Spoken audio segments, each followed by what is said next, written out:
Docteur Mailloux, bon matin. Oui, Catherine Docteur Mailloux.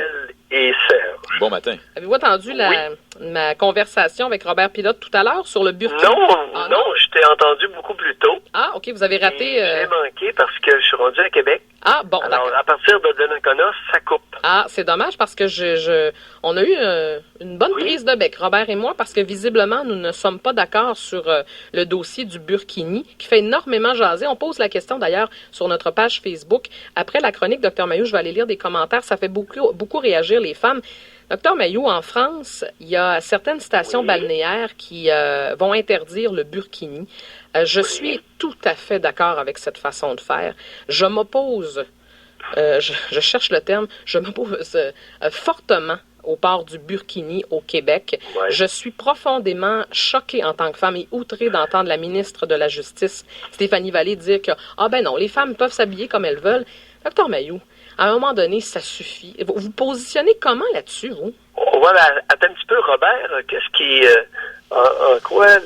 qu'est-ce qui s'est passé avec Robert? En fait, Robert, lui, dit qu'il faut... Parce que si on empêche le Burkini chez ces femmes-là au Québec, ces femmes-là n'auront plus de vie sociale, ce qui veut dire qu'on empêche ces femmes-là de sortir. Comme elles vont à la plage, et pour elles, c'est une activité sociale, on leur nuit. Docteur Mailloux, je m'excuse, là, mais avant de leur nuire, je comprends que ces femmes-là sont opprimées, je dis pas le contraire, mais est-ce que j'ai à payer pour ça, moi, en tant que femme au Québec? La réponse, c'est non. Bon. Catherine, je t'ai écouté beaucoup plus tôt, et tu nous as pas expliqué pourquoi ça te froisse tant, pourquoi ça t'interpelle tant, il est où le problème? Parce qu'en fait, ça se passe chez nous, Docteur Mailloux. De voir une femme, premièrement, ça n'a rien à voir, ça ressemble pas du tout à un bikini, là, ça ressemble plus à une burqa. Alors, ce qu'on est en train de dire, c'est que le corps de la femme, on ne veut pas le voir. Le corps de la femme, c'est outrageant. C'est pas beau de voir ça. Alors que ça provient aussi d'une autre religion qui, eux, dans leur pays, imposent ça à leurs femmes.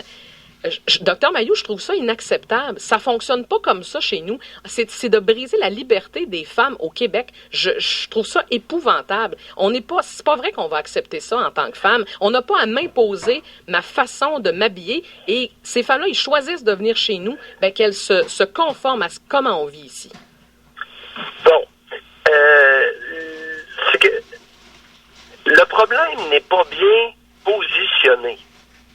C'est-à-dire? Je comprends ce que tu dis, mais en quoi ça t'interpelle? En quoi est-ce une menace pour toi que la femme se couvre le corps au complet sur une plage, dans une piscine? Oui, il y a une question d'hygiène. C'est inacceptable parce que c'est trop de linge puis c'est sale, c'est pas propre. Bon, et puis ça prend un casse de bain régulier, surtout pour les femmes, avec des cheveux longs. Alors, mais en quoi, continuons sur ta foulée, en quoi ça te dérange dans ton droit, toi, de t'habiller comme tu veux sur une plage? Non, mais ça me dérange. C'est pas perso, Docteur Mailloux. Moi, j'ai le droit de m'habiller, mais c'est parce que c'est le message qu'on lance. Le message qu'on lance, c'est, faut tolérer n'importe quoi au Québec. Faut tolérer une pratique religieuse qui vit. Oui. En quoi ce message-là est-il dérangeant?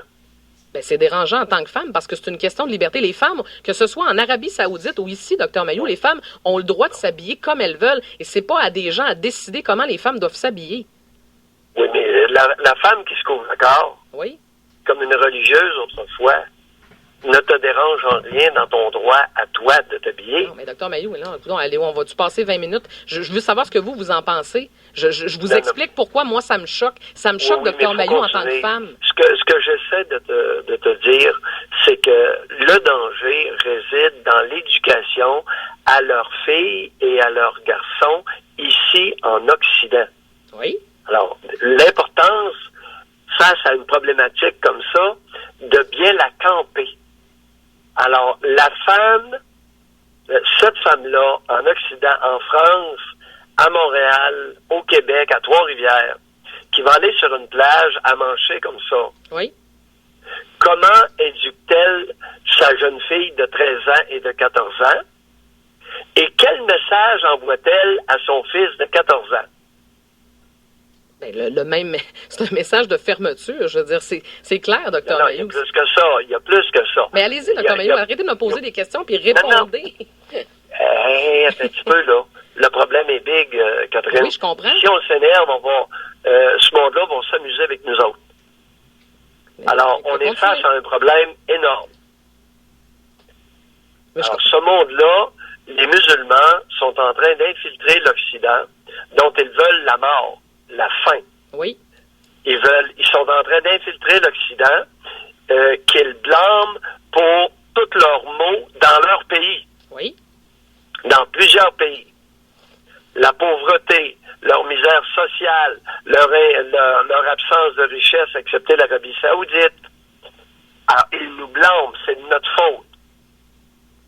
Okay. Alors, ces gens-là s'amènent ici avec leurs coutumes et c'est l'éducation à leurs jeunes filles et à leurs garçons.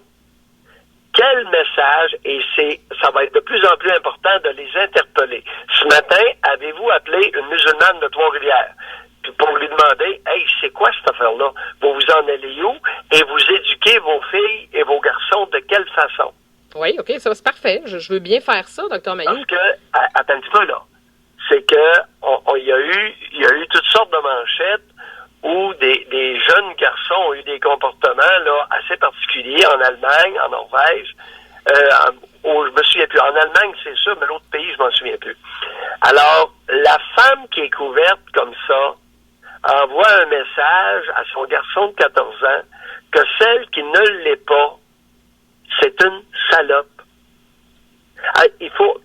On a avantage à progresser dans notre réflexion et dans le fait de les interpeller.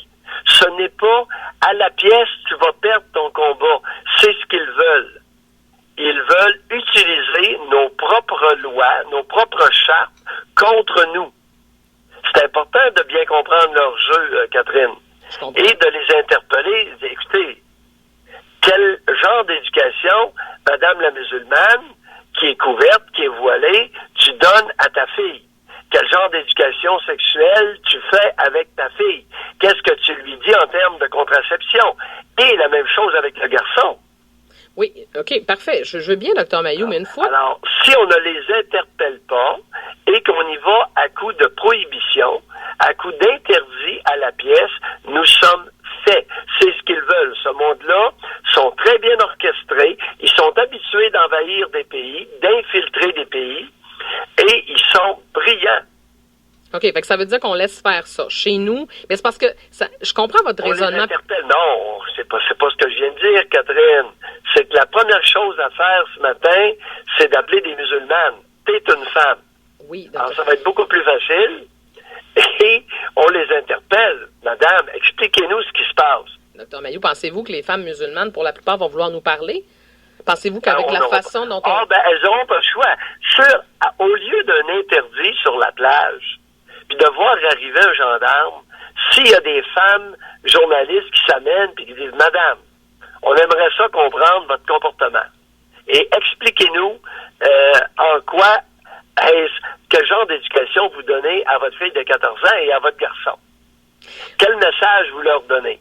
Que celles qui n'agissent pas comme vous sont des salopes? Tiens, très intéressant. Ouais, si je pose la question comme ça, je pense que je me ferai pas beaucoup répondre.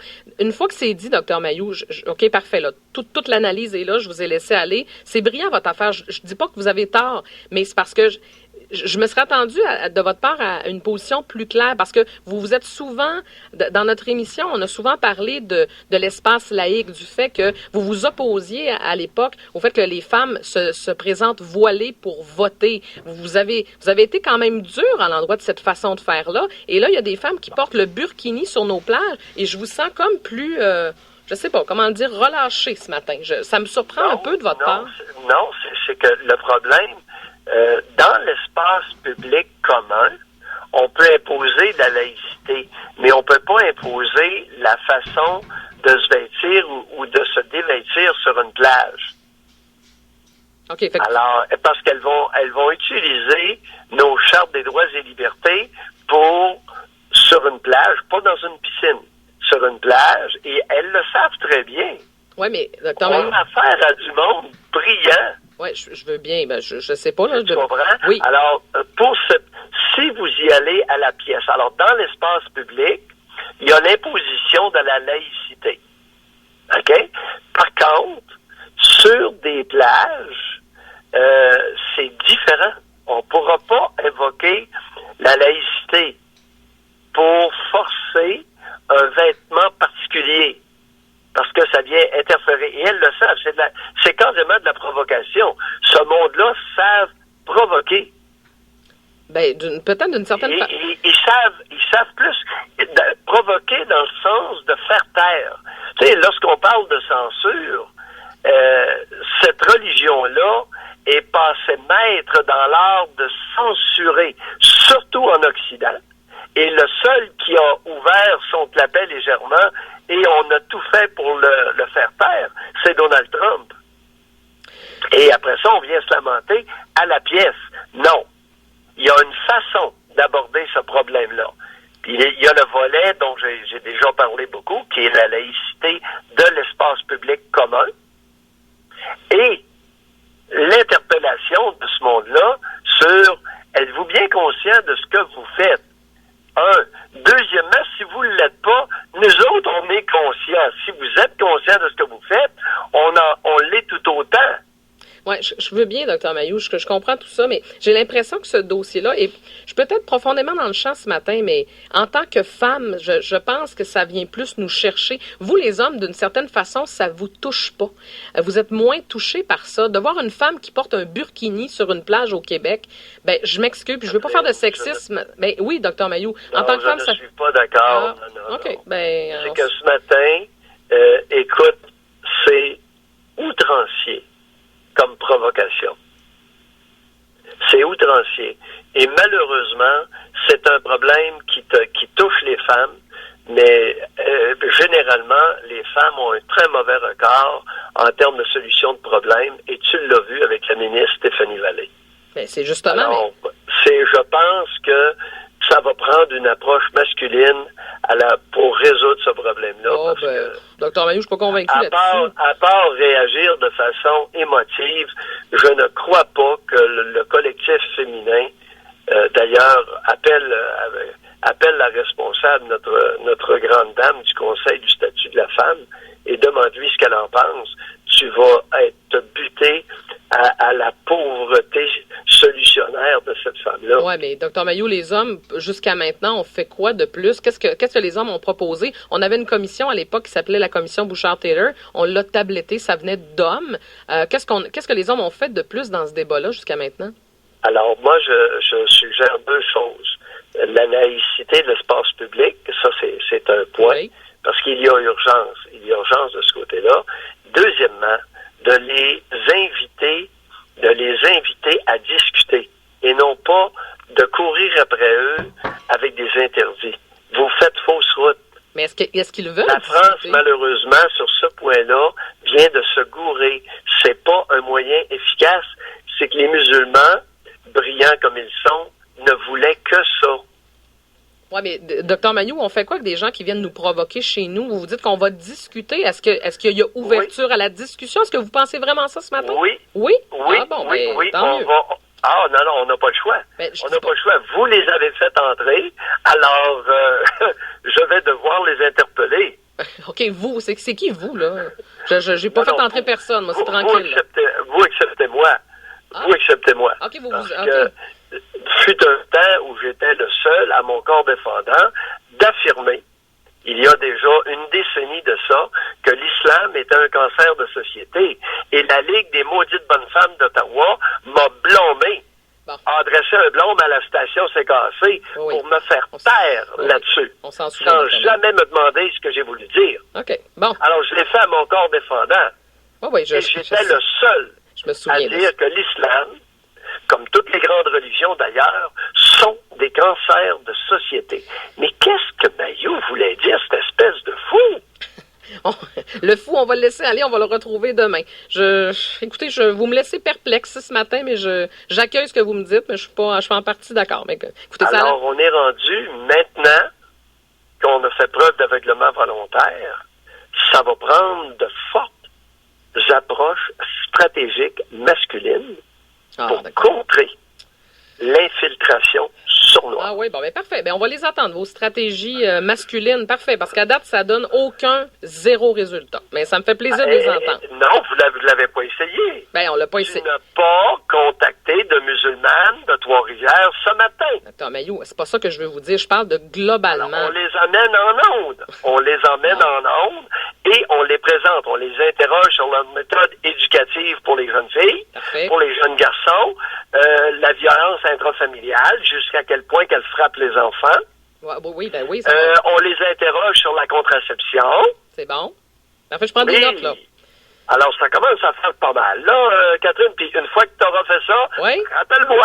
Ah, ben là, je vais vous rappeler quand même demain matin, si ça vous dérange pas, vous avez une chronique sur nos ondes. Fait que on va se reparler quand même demain. Mais je vous remercie, vous seriez un excellent recherchiste. Fait qu'on va essayer de trouver une femme musulmane qui accepte de nous parler du fait qu'elle bat ses enfants. Ça va super bien passer. Plus qu'une. Oui, plus que non. Plus qu'une. On se met là-dessus, là, Qu'elle docteur pense Maillot. de ça. Parfait. Je Ben trouve ça oui, excellent. faut les inclure. C'est un discours inclusif que je tiens ce matin, Absolument. Catherine. Ben oui, vous avez jamais été autant inclusif. On va vous laisser aller là-dessus, docteur Maillot. On se retrouve demain, 7h10. Bonne journée. Catherine, 7h29. lâche pas. Oui, lâche pas. C'est ça que j'essaie de faire. Je prends des notes, là. Alors, Pierre Mailloux, nouvellement recherchiste pour cette émission. Je suis d'accord avec ton point de vue, mais écoute, on est dans le troupe. Oui, ben, je pense que oui. OK, on fait une courte pause. Merci, docteur Mailloux.